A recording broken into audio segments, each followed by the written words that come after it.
some sort of deal. I believe he's going to talk about the history of the building a bit. And there's a book that he's written, and I think there's a draft of it still on the department website. So you can get it. And then Mohindar's going to talk about some of the history of the physics here. So I'm going to turn it over to them. We're grateful that they've taken this time to do this. And so after this, we're going to have some lunch here. Various labs in the building are going to be manned by women, throughout the building. And you can walk through and see what's going on in the research labs. We have people there to explain things. And around 1:30 or so, I'm going to start running tours over at Whitehall. And there's a couple of different ways to get in. Some of you who aren't too great with stairs, there's a path in the back, and I'll kind of show you that way. And then I'll run them like every 45 minutes or so and show off the building to all the folks who want to see that. So turn it over to Pavlovic. Good afternoon. It's really nice to see some of the old students again. I was impressed with Mark's modern height.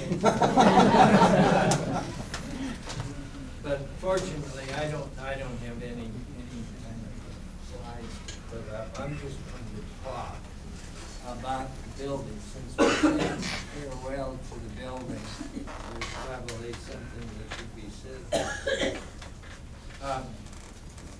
As everybody knows, there was a crisis after World War II at most universities because the government demobilized all the military and then gave them the GI Bill, wanting to go to college. I'm not sure I understood why, but they did. And and so the campuses were inundated with all these people without any prior knowledge or facilities. So the result here was that the president, Irwin Stewart, went on a massive building program. When you think about it now, it's amazing because Brooks was built, I shouldn't say Brooks, the biology building was built, the humanities building was built, the music school building was built, and then they started on the physics building. This building was known as the physics building for 2 decades before the name was changed. And I'll have something to say about that. I do want to say to Dr. Letterman that I'm rather proud that I started the research on condensed matter. Those were the days when you had to get with solid. Solid physics in those days, and you had to be able to pick the darn thing up, or at least with forces.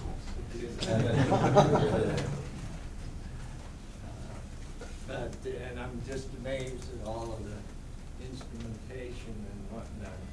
It leaves me breathless.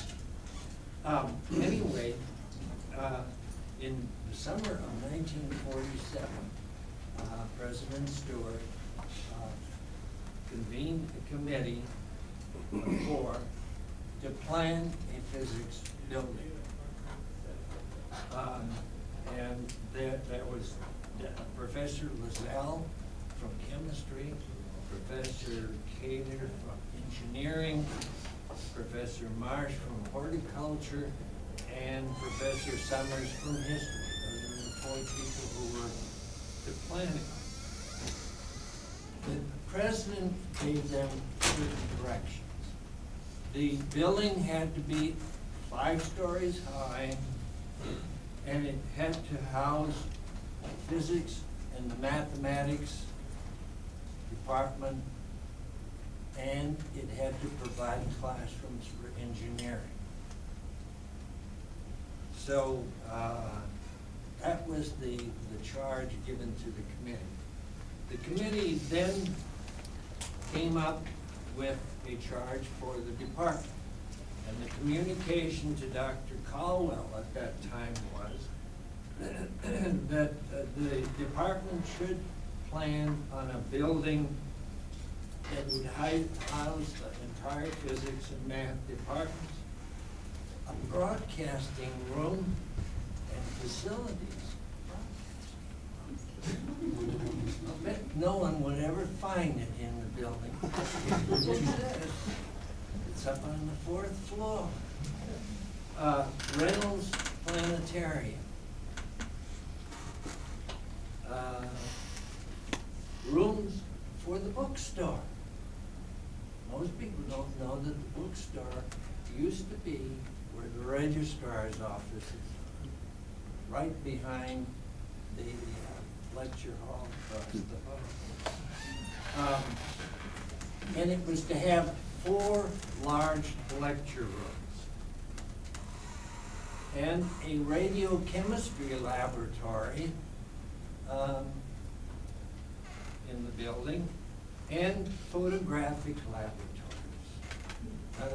Most of the building had photographic labs, but the physics department was known for its photographic courses.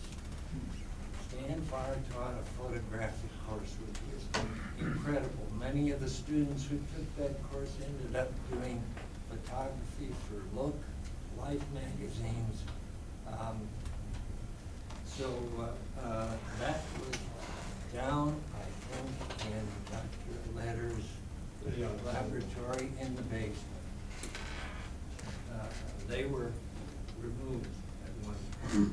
The cost of the building was $1.5 million, and they generously gave $300,000 for equipment.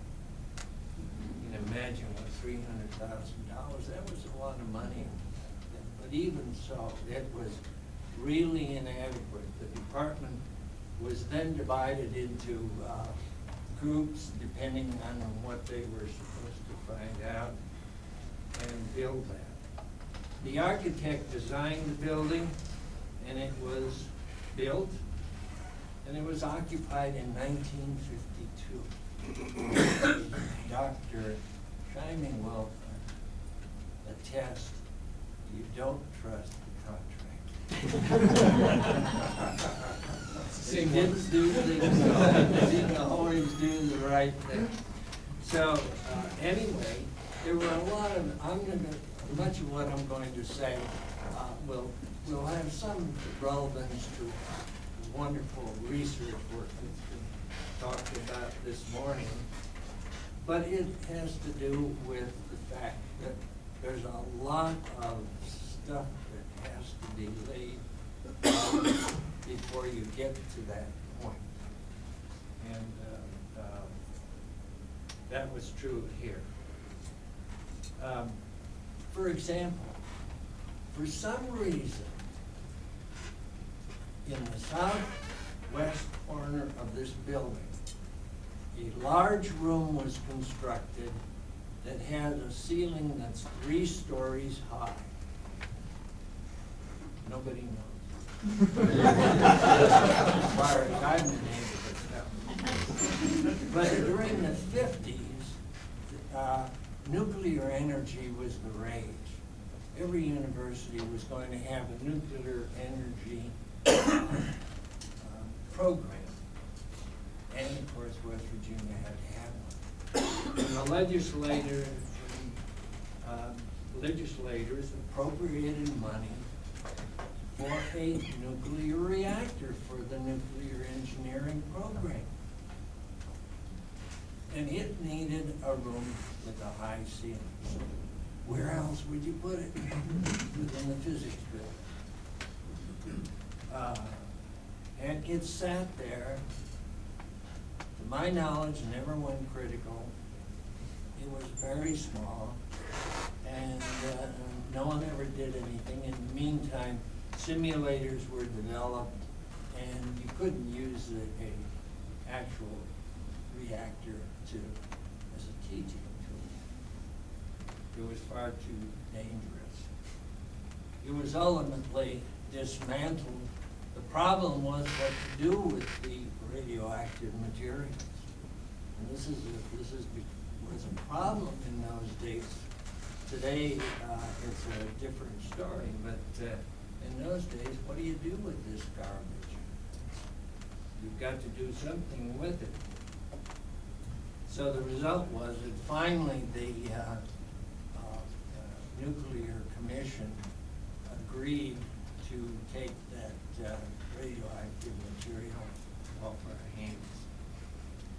Now, going back over the design of the building, the radiochemistry laboratory, which is in the basement, roughly, and ended up being Professor Kopke's laboratory.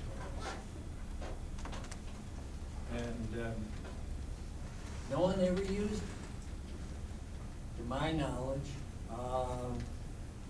and it just sat there, sort of unused, with some equipment in it.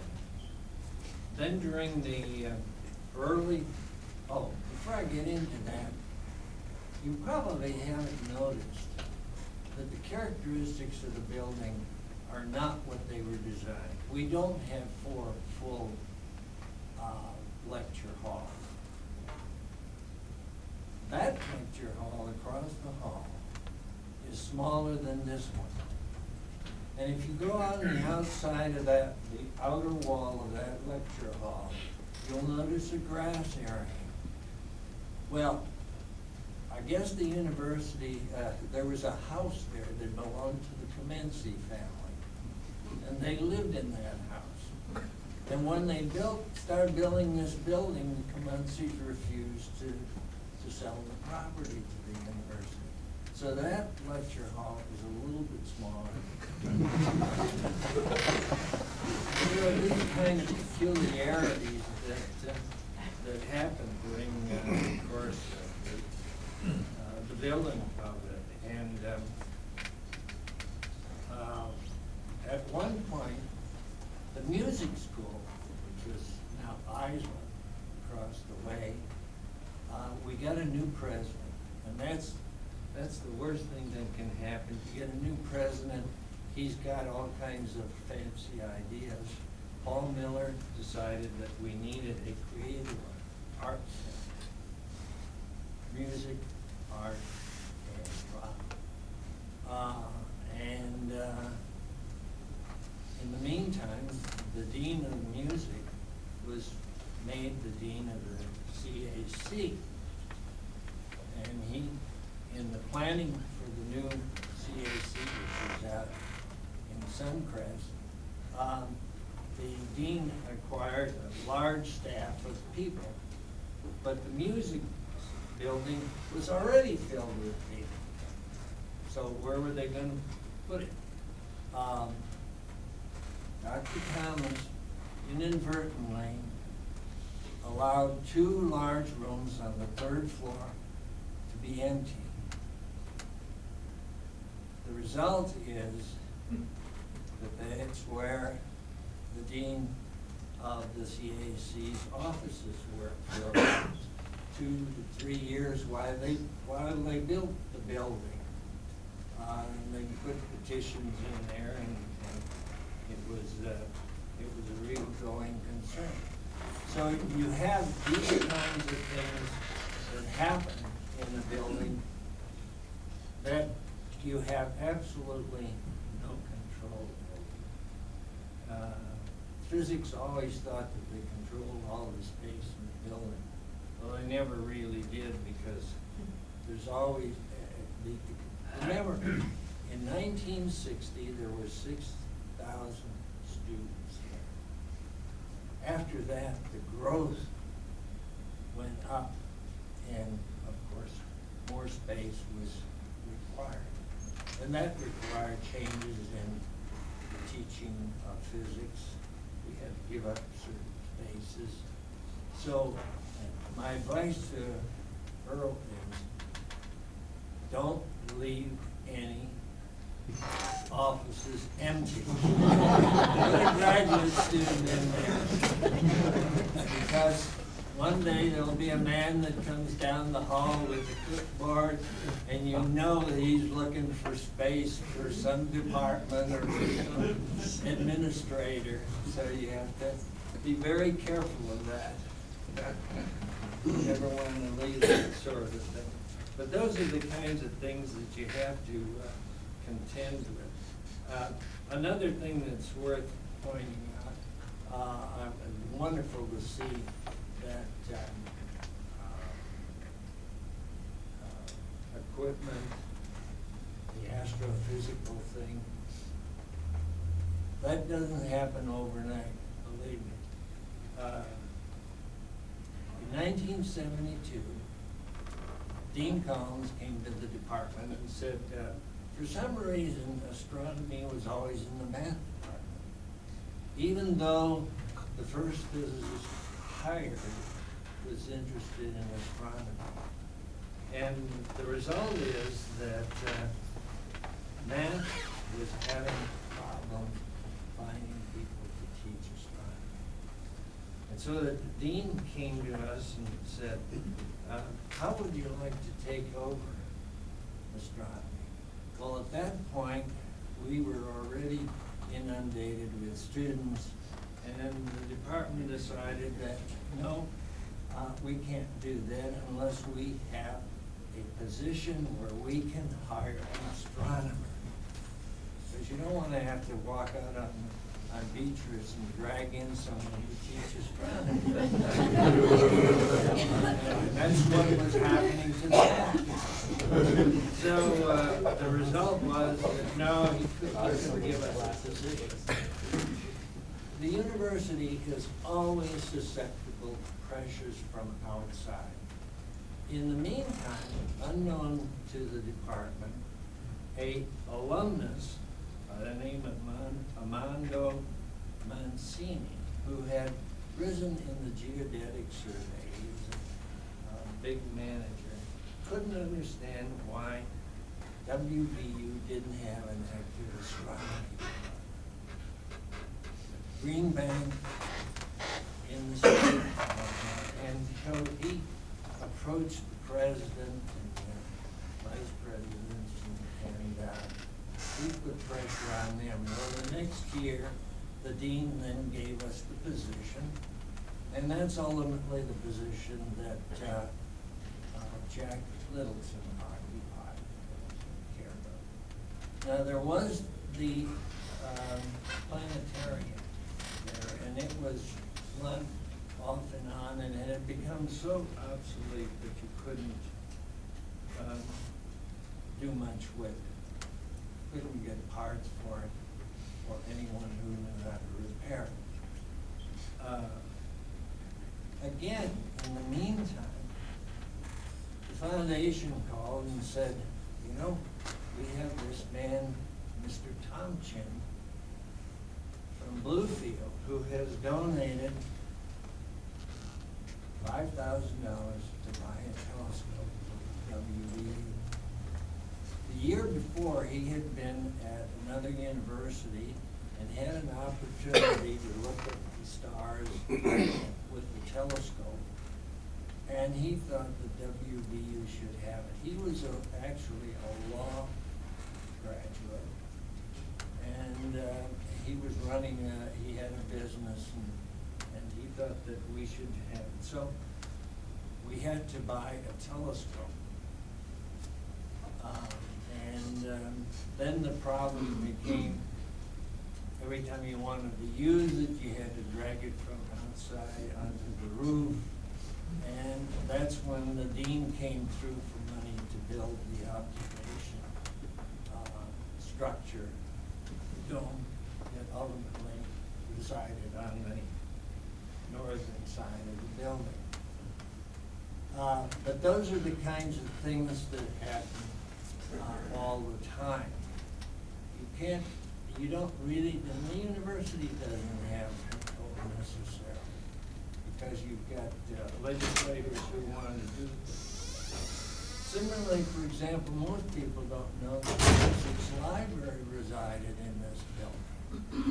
Originally, it was in the Wise Library And there was a lot of agitation about, oh, we gotta drag ourselves up there to find the books.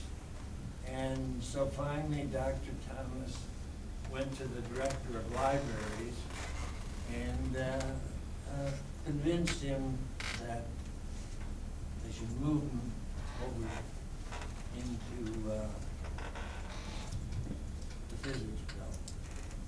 So that resided there, and I was the one-man library committee, and my job was to keep books going. And I remember Dr. Thomas, people have the idea that libraries are like a rock. They erode. But of course, every year the physical review got bigger and bigger, and we had books laying on the floors all over the place. So finally, they built the science library underneath at the bottom of the chemistry annex, and the books were returned back to the main library. For a long time, we had graduate students who were supposed to keep order in the library. So those are the kinds of things that happen that you don't have any control over, and you just have to swing with the blows. But those are the peculiarities that you have with this building, and for those of us who literally lived in this building, it's kind of sad to see it go, but that's progress. You have to do that. So, and I'll quit at this stage and let Mohinder take over. He's got more Thank you.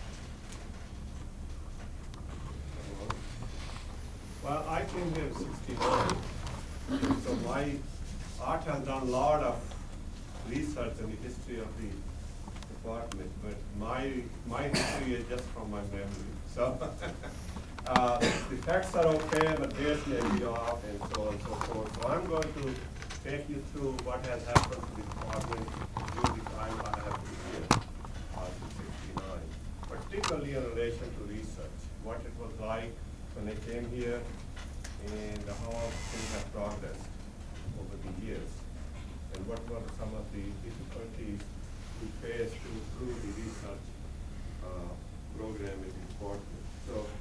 So this is my history, my sort of bias on it, but that's the way I saw it. I came from Rochester, which was a very research-intensive school, like Carnegie Mellon. The department had 200 grad students, only 20 PAs, the rest were all RAs. Every professor had a major grant. There was a lot of competition between professors and champions and all that. And so you got used to that. And so you have to know where I'm coming from in terms of how things look to me and what were the difficulties.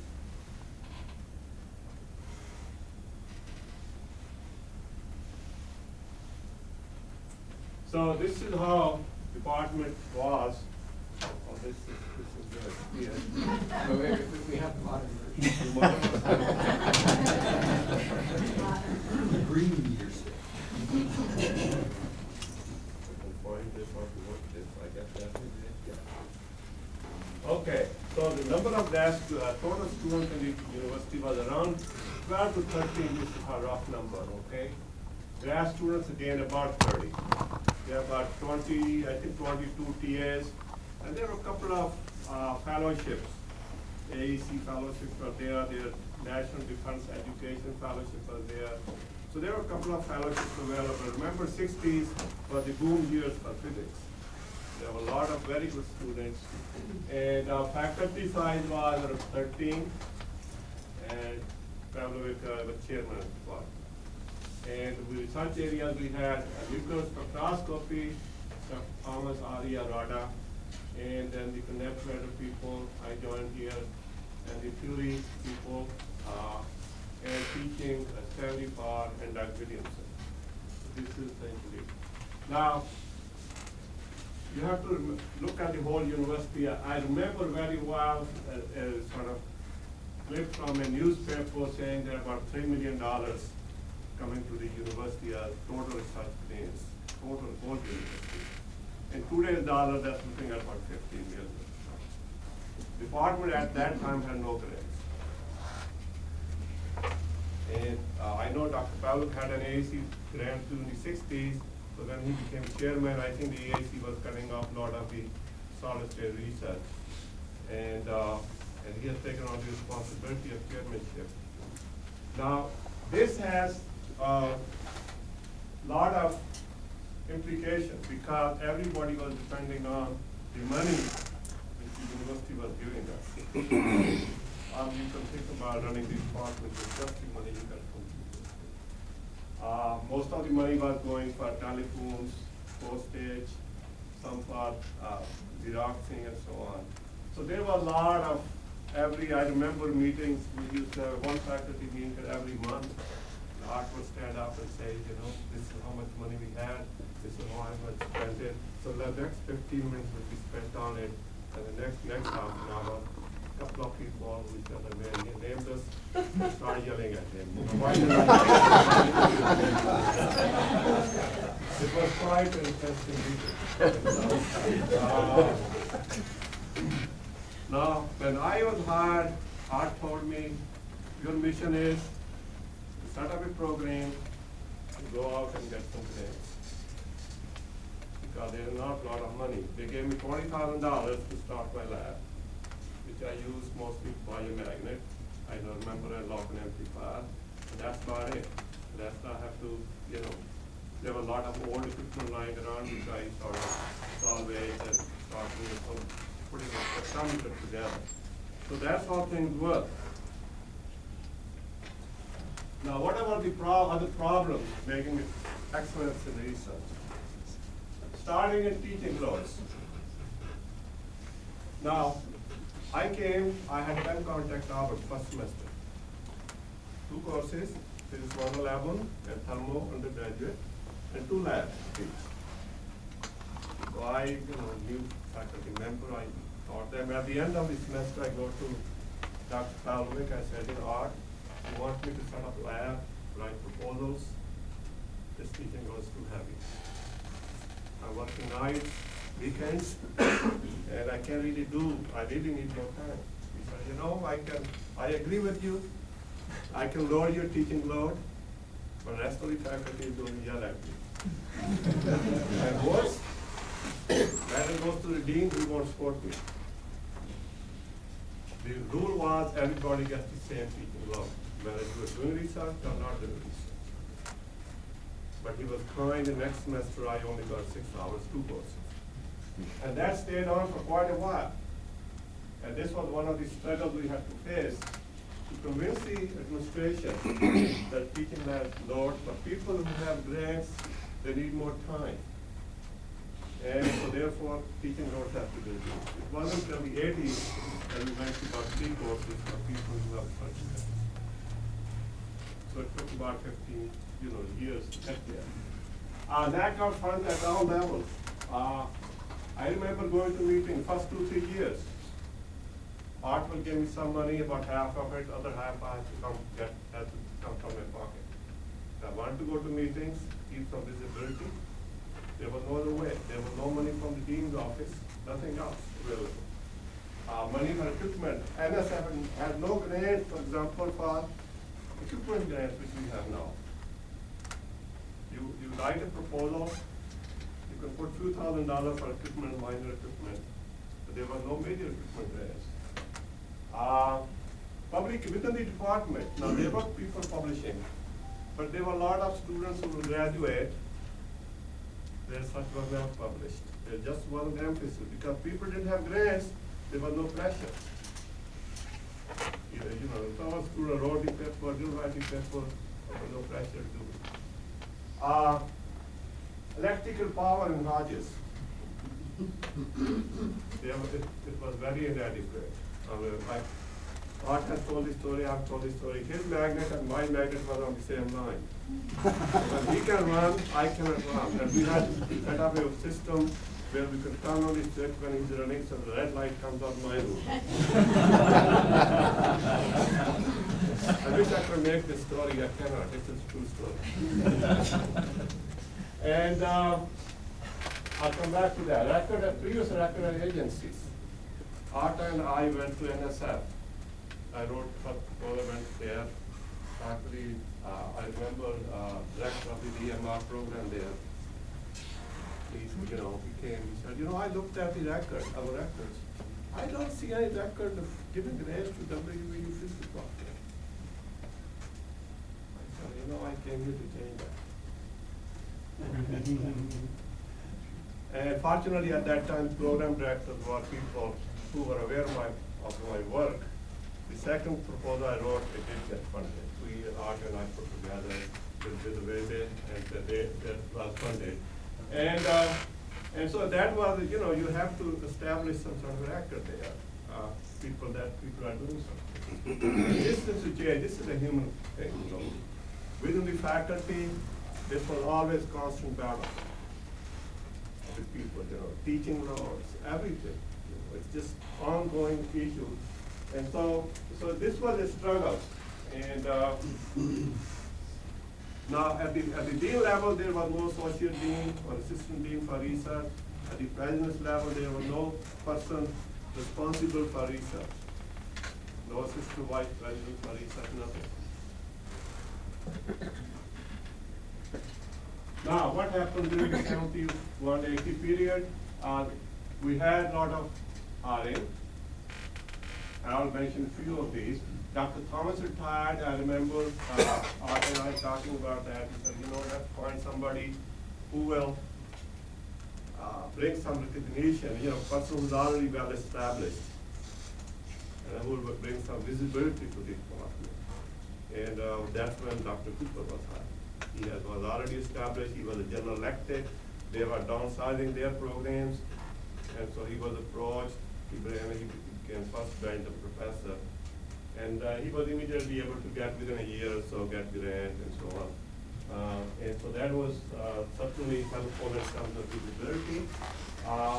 Later on we hired Dr. Montano.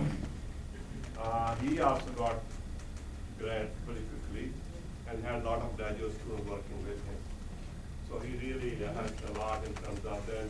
Montano was in polymer physics, Goldberg, Dr. Farrell, Littleton was hired. Before Littleton, there was another person we had hired. I forgot his name now. He was only stayed 2 years.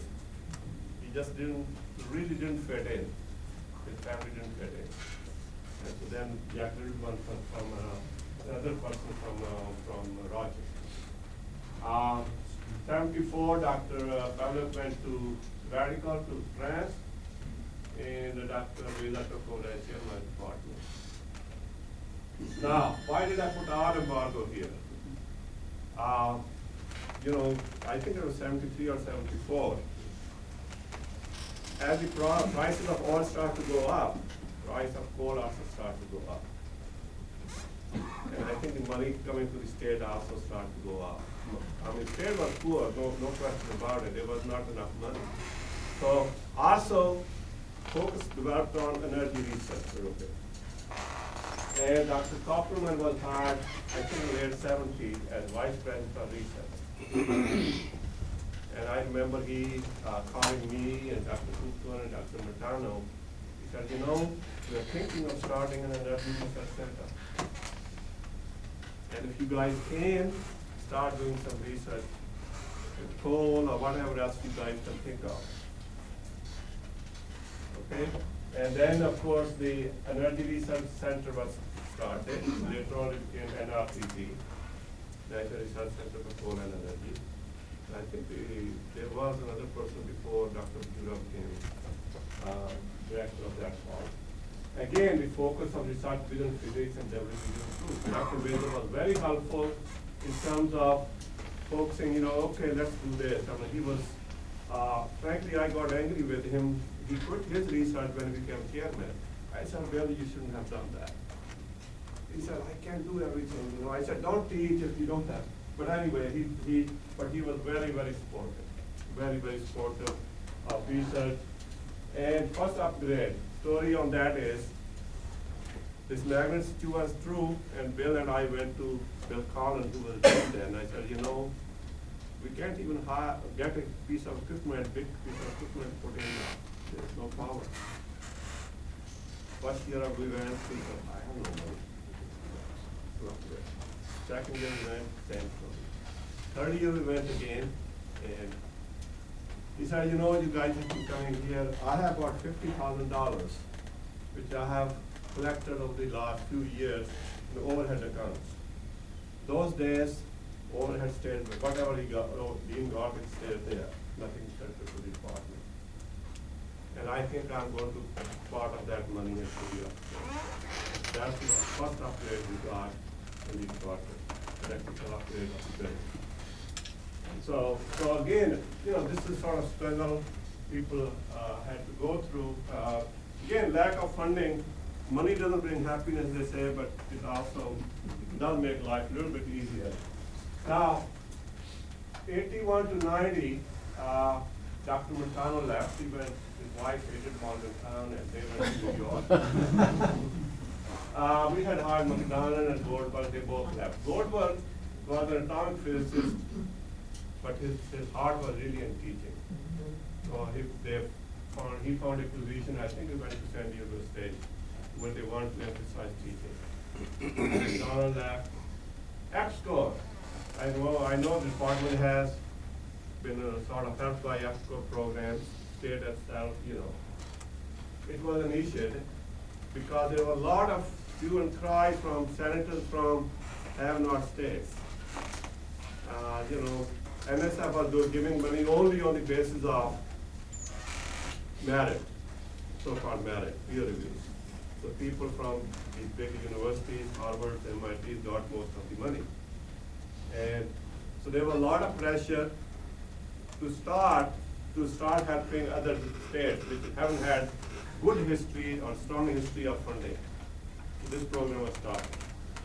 But it didn't survive. I think in the early Reagan years, somehow there was not enough money.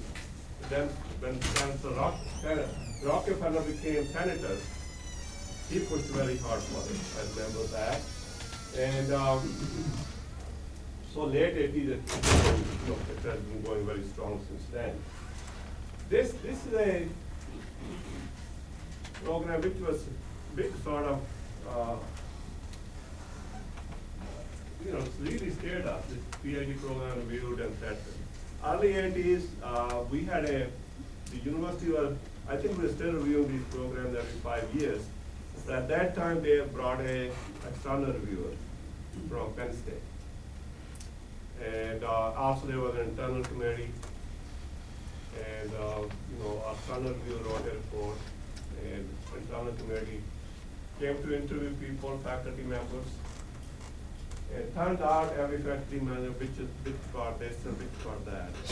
And from that, the committee felt, this department really is not very functional. There's too much complaints. And the other program was, we were graduating about 2.75 PhDs per year. Their cutoff was 3. So they said, well, we're going to put your program on probation. That's the data we got. Your program is going to be on probation. Which means you cannot take on new grad students. Everything is hold till all these are finished, and you have these shortcomings, you have to bring them up, then we'll start the program again. And that really scared many of us because we felt that we were having a hard time to hiring people anyway, good people. And that will really put a stop to it. And so we really had to give presentations and all that. Finally, they found that program was not put on probation. Biology did go on probation for 7 years. And so that was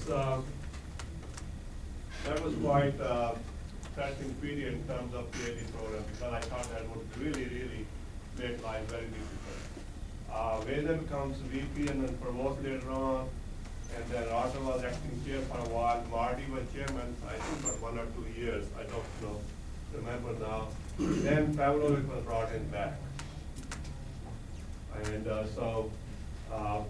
at that time, the dean was Jenny Lang. And decision was made that department really, we need to really get somebody from outside as a chair. For the interim, Dr. Pavlovic accepted for 3 years to chair. And then we had started a national search. Number of people got hired here. For Edward Theoret, Abdul Jasim, solid state. Giles and Myers were both in solid state physics. Giles, optics. Myers was in semiconductor. And they really did, both of them established very good programs, 100 programs. I put Mark Apke separately here. He was a hard out during that period.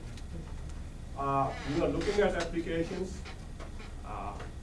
and Mark was in plasma physics. Many of us didn't really know much about plasma. We heard about tokamak and fusion and all those, but we can't barely tokamak here in Virginia. What else you can do in plasma physics? Because we had no idea. So Mark was brought in to interview. He gave a talk, very impressive, and very energetic.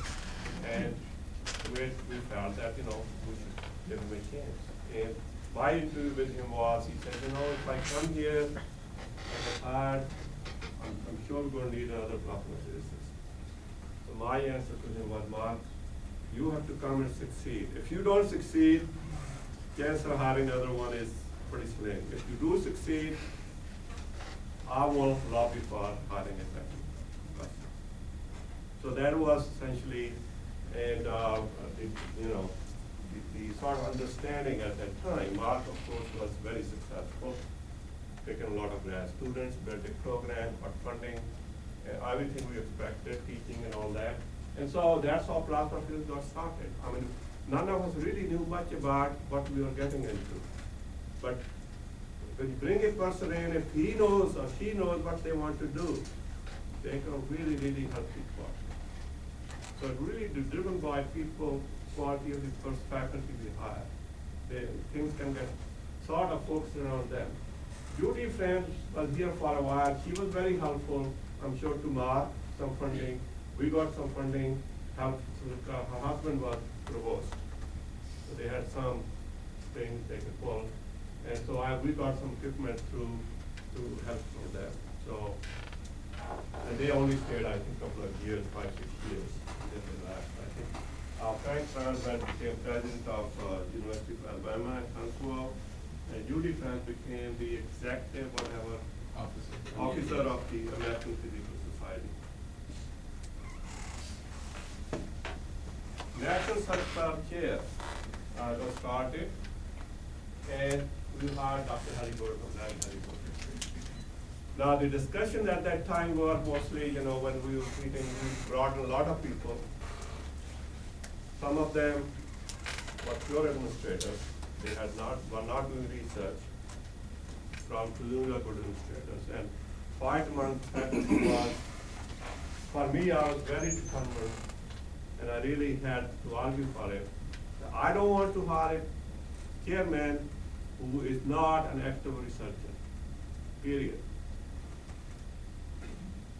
And so we had, and Larry, we followed Larry at the rank. He was going to bring equipment. And because my rationale was, if the chairman is active as a researcher, then he or she has the moral authority to convince the faculty you have that you have to love subject.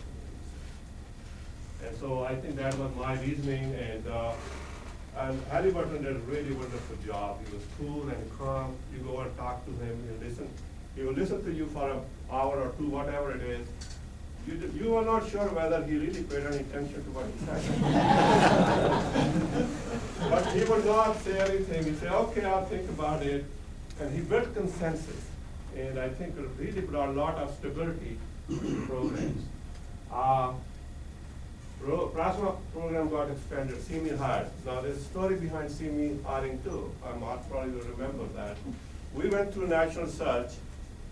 We brought 3 or 4 people, and we made an offer to one guy who was originally from South Africa, but he was working at one of the universities in California. And frankly, personally, I wasn't too enthusiastic about it, but faculty got, got a majority vote. We had offered him a position. He turned us down. I think he eventually went back to South Africa. Then we asked ourselves what to do next, Well, let's go back to the applications we had received. Out of that, we picked Seehra's application. How come we missed this one? Looks good. We invited him, and I remember, I think it's correct, if my memory is correct, there was, what, foot of snow that time? Or it was somebody else? Somebody else.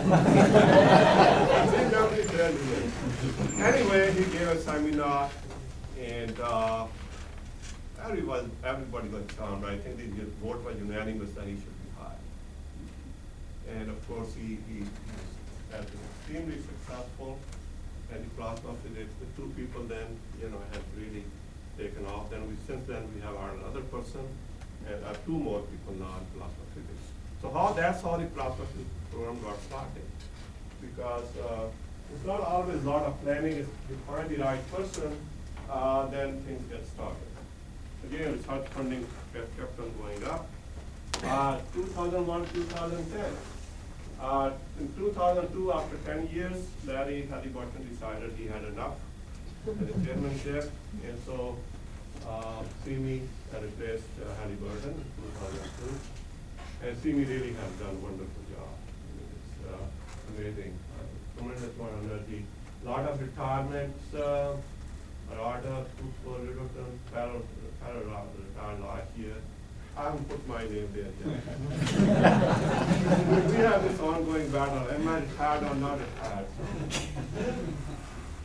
We lost George and Miles in this because they both, George became a chairperson, went to other university, and Miles went to as a director of the place in Texas, where his wife wanted to move. Beckner and Bohm left.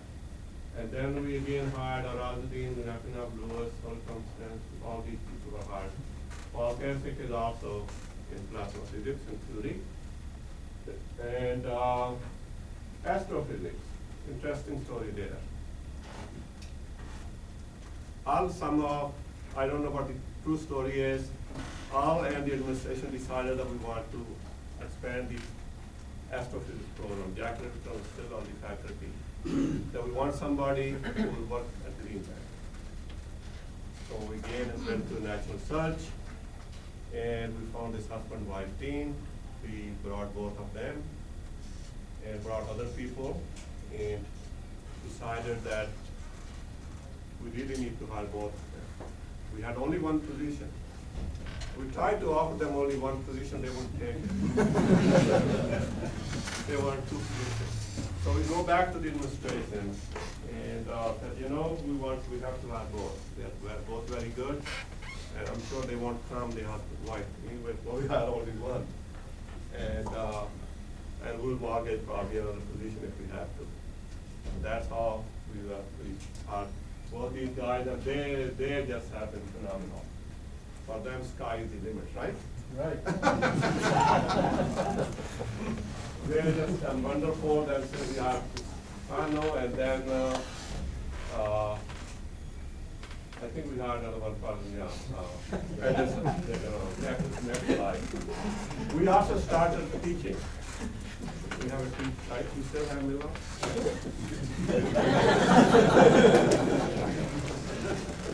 So we have this person is now devoted to teaching only. So. I think chemistry has a person like that.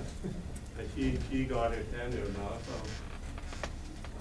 there's a White Hall renovation. I don't know what the story behind was, how it started, that we're going to be moved. That, I'll have the story behind that. But anyway, this was started, and then the research funding has sort of really grew enormously. And we have pretty much everybody, with the exception of one or two perhaps, who has research funding. So the department has gone from 69 with essentially no funding to almost every faculty member has funding, major grants. And I've summarized the situation, the last slide I have here.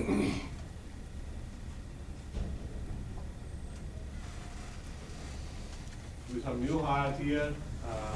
Pace is another plasma physicist who joined in January, right? Yes.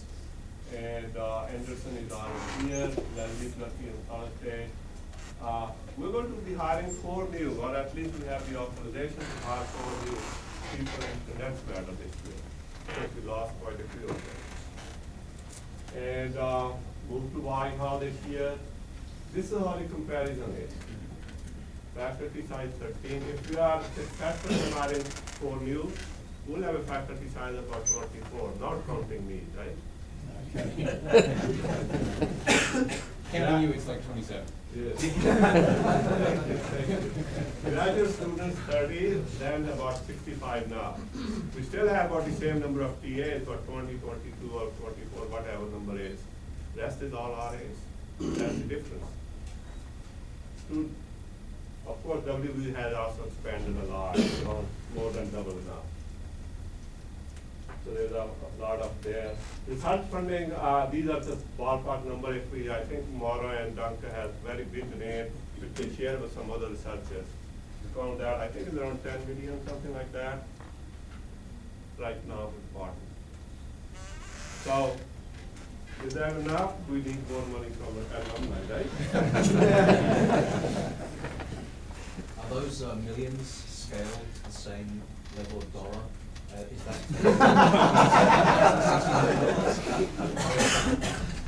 During this time, we lost a lot of faculty members who contributed a lot to the development of the department.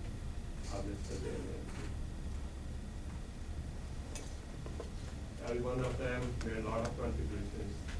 So this is sort of brief history, as I see it, in terms of how research has developed over the years. That's all I have to share.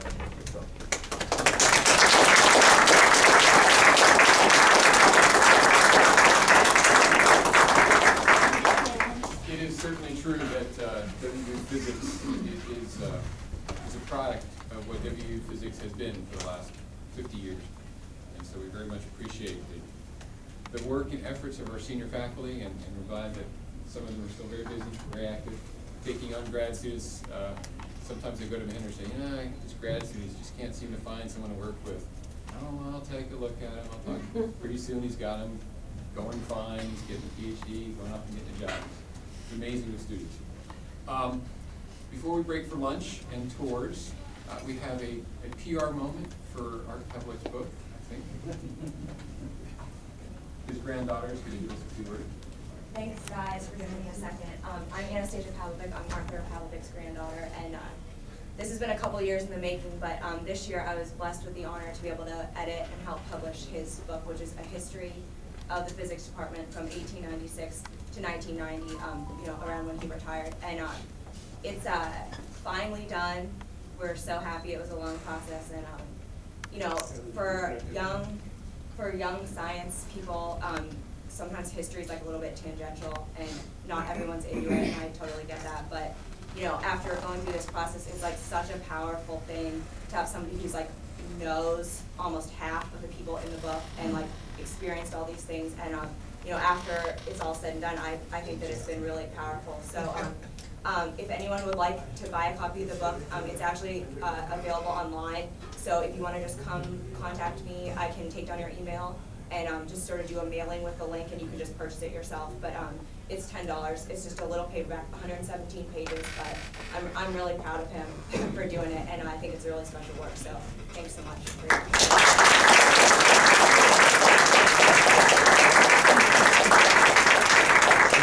So how we got White Hall is actually a very, very easy statement. I went to the provost and said, I need more electrical power. And I said, and here's the price for the switchgear that we need to upgrade the electrical power in the middle of the building, which was $4 million. And I said, and by the way, all our lights keep catching fire. We'd like to get rid of those and replace those. And it'd be nice to have some air conditioning finally in the building. Jack Littleton told me when he came here, when he met for his interview, I guess, with the provost, he was told that next year they'd get air conditioning. Central air in Hodges. So I made a big list, and the provost looked at the list and said, Yeah, why don't we move you? So that's why we're moving. But a lot of it is electrical power. There's more electrical power in Whitehall than I think almost half of the rest of campus. And so we should not run it, as long as Mark doesn't build another experiment. We should have power for at least a couple of weeks. We should have lunch set up out there, I believe. If you're an alumnus of the department and haven't gotten one of these glass cubes, please do so. Take your lunch, wander through the building. The labs should be open. Most of them are going to be on 3, 2, 1. I think maybe down in the basement. Dr. Shearer may have some stuff as well. I'll hang out here for a little bit, and then, let's see, it's 12:30. How about at 1:30, I'll be standing out in front of Whitehall, and I'll start a tour. And I'll just keep coming back down to that sort of front of the building every 45 minutes or so, and I'll start walking towards the building. So thank you.